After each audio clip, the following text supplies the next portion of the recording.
Okay, let's start. Number 7, Andersonville Prison, Georgia, USA. 1864. Andersonville was a Confederate prisoner of war camp during the American Civil War. It was built to hold 10,000 Union soldiers. At its peak, it held 33,000. The entire camp was an open stockade. No barracks, no shelter of any kind. Prisoners slept on the ground in whatever they could dig or build themselves. The main water source was a small creek that ran through the camp, the same creek that served as the latrine. For 33,000 people, scurvy, dysentery and gangrene were so common they stopped being noteworthy. The death rate at its peak was around 100 people per day. In 14 months of operation, nearly 13,000 Union soldiers died at Andersonville. The camp commandant, Henry Wirtz, was the only Confederate officer executed for war crimes after the war ended. Andersonville was not designed to kill people. It was just designed by people who did not particularly care if they lived. Number 6, Devil's Island, French Guiana, 1852 to 1953. Devil's Island was a French penal colony off the coast of South America that operated for over 100 years. It was not one prison, but a cluster of islands and mainland facilities that together housed some of the most brutal conditions in the French Empire. The most famous prisoner was Alfred Dreyfus, a French army officer wrongly convicted of treason and sent to the island in 1895. He spent years in solitary confinement in a stone hut in the tropical heat, shackled to his bed at night, forbidden from speaking to his guards. The jungle camps on the mainland were worse. Prisoners worked in conditions that made survival unlikely. Disease, heat, starvation, and the near impossibility of escape combined to make the colony one of the most effective slow death sentences in recorded history. Of the roughly 80,000 people sent there over the course of its operation, the vast majority never returned. They called it the dry guillotine because it killed you just as surely, just more slowly. Number 5, La Sabaneta, Venezuela, 1990s. La Sabaneta was a Venezuelan prison that in the 1990s became one of the most violent places on Earth. Not because of what the guards did, because of what happened when the guards essentially stopped being present. At its worst, La Sabaneta housed around 25,000 people in a facility designed for 15,000. The Venezuelan government had so completely lost control of the prison that inmates ran it entirely. Armed gangs controlled food distribution, sleeping areas, and access to basic necessities. If you were not part of a gang, you had almost no protection. In January 1994, a riot at La Sabaneta killed over 100 inmates in a single incident. It was one of the deadliest prison massacres in history. The Venezuelan authorities' response was inadequate. The violence continued. La Sabaneta was not a place where the state was cruel to prisoners. It was a place where the state had simply stopped showing up, which in some ways was worse. Number 4, Carandiru Penitentiary, São Paulo, Brazil, 1992. Carandiru was one of the largest prisons in Latin America. Built to house around 4,000 inmates, it regularly held over 7,000. Overcrowded, underfunded, and largely ungoverned, it was a world unto itself with its own economy, its own rules, and its own brutal internal hierarchy. On October 2nd, 1992, a fight between two inmates escalated into a full riot. São Paulo military police were called in. What followed became known as the Carandiru Massacre.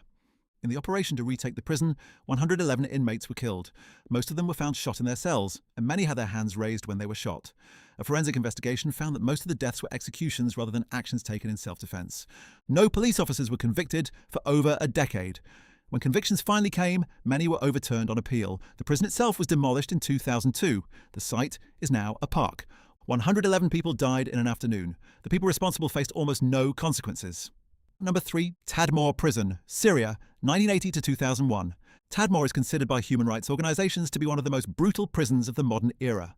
Located in the Syrian desert near the ancient city of Palmyra, it was used primarily for political prisoners under the Assad regime. Torture was not an occasional occurrence at Tadmor. It was systematic, deliberate, and documented in extensive detail by survivors. Prisoners were subjected to methods specifically designed to cause maximum suffering while keeping the prisoner alive and functional enough to be tortured again. In June 1980, following a failed assassination attempt on Hafez al-Assad, members of the defense brigades were sent to Tadmor and killed between 500 and 1,000 inmates in a single day. The massacre was carried out with automatic weapons and grenades thrown into cells. It took approximately 10 minutes. Survivors described a place where the goal was not punishment or containment, but the systematic destruction of human beings.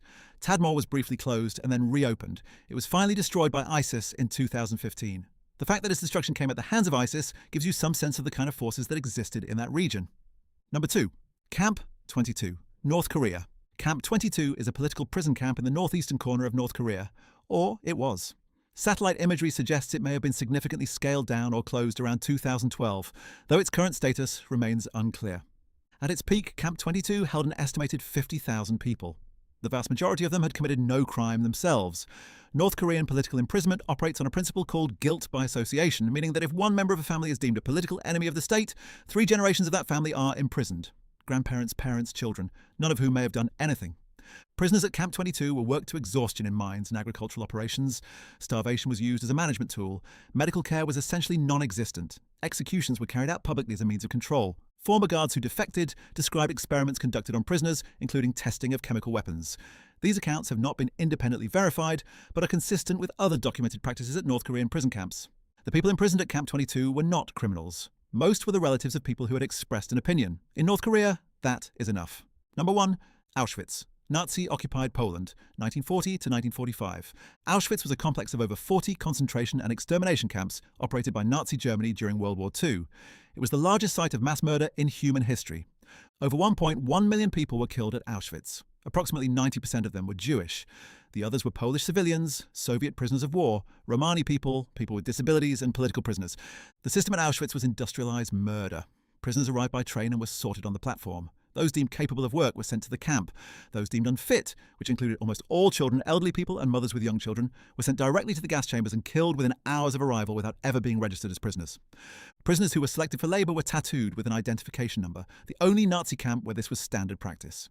They were worked, starved, experimented on, and eventually killed when they were no longer useful. The camp was liberated by Soviet forces on January 27, 1945. They found around 7,000 prisoners still alive. They also found warehouses containing the belongings of those who had been killed. Hundreds of thousands of pairs of shoes. Tens of thousands of kilograms of human hair, evidence of an operation so large and so systematic that the mind struggles to fully absorb it. Auschwitz was not a prison that became brutal through neglect or chaos. It was designed, built, managed, and operated with deliberate precision for the explicit purpose of murdering human beings as efficiently as possible. That is number 1. And nothing else on this list comes close.